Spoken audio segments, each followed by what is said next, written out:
Happy blessed Sunday everyone! For today's video nga po ay kakatapos lang po namin magsimba ay naging successful naman po ang pagpapaalam ko po kay Daddy. Kaya after naman po namin magsimba ay dumiretso po kami dito sa Jollibee. Pagpasok po namin agad ay nag-order na po agad si Mama. Kaya thank you nga po pala sa aking Daddy na kapag may gusto nga po pala kami ay pumapayag naman po siya or binibigay. Lalo na nga po si Mama kapag may gusto po siya ay binibigay niya agad. Ganyan niya po kamahal ang aking mama. Siyempre po, mahal din po kami ni Daddy at mahal na mahal din po namin siya. Salamat po sa kanya dahil siya po yung tumayong ama sa amin. Napakalaking utang na loob po sa amin sa kanya yon. Dahil hindi niya po kami pinabayaan simula nga po nung inasawa niya po si Mama. Napakaalaga nga po si Daddy sa amin. Kaya thankful po ako na dumating po siya sa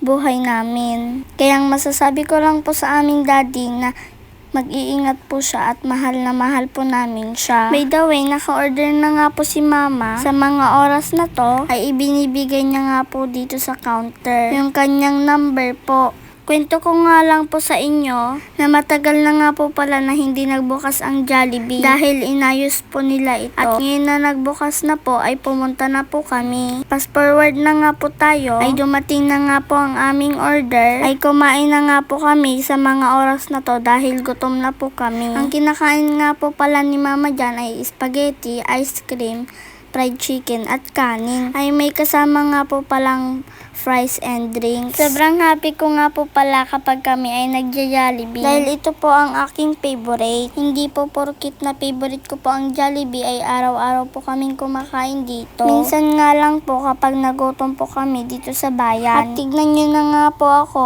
habang nilalagay po ni Mama yung gravy. Ay tuwang-tuwa nga po talaga ako dahil nakain ko na naman po ang aking craving. Kain po tayo guys. Guys, kwento ko lang po, hindi naman po namin hinahangad na magkaroon ng maraming salapi at napakagarang kagamitan. Ang tanging hiling ko lang sa Panginoon ay bigyan po kami ng payapang pamumuhay kasama ng aking mga mahal po sa buhay at ang aking buong pamilya po. Hindi naman po lahat ng blessings ay pera lang. Meron ka lang pamilya na kompleto at masayang pamilya, daig mo pa ang isang bilyonaryo. Kaya pahalagaan natin ang bawat isa, lalo na po ang ating pamilya. Kaya sa mga broken family po dyan, huwag po kayong mawalan ng pag-asa. Kapit lang po, God is good all the time.